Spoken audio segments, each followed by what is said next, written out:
Weather দারুণ ছিল। ঠান্ডা ঠান্ডা হাওয়া বইছিল। শীতের ওয়েদারে সবাই চুপচাপ দাঁড়িয়েছিল।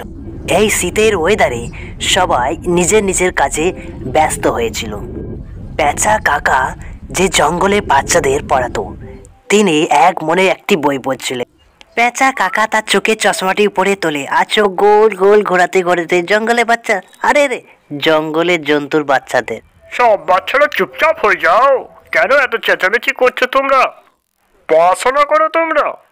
আর পেঁচা কাকা যখন বলল চুপচাপ থাকো, তখনই দরজা ঠক ঠক আওয়াজ। যে ছিল জঙ্গলে বাদশার একমাত্র সুপুত্র, সে বিনা অনুমতিতে প্রবেশ করলো। পেঁচা কাকা গভীর শ্বাস নিয়ে বলে, তুমি এবার পড়াশোনায় মন দাও একটু। কিন্তু মন্দু তার কথার কোনো পরোয়া করলো না। মন্দু যে জঙ্গলের রাজার একমাত্র পুত্র ছিল।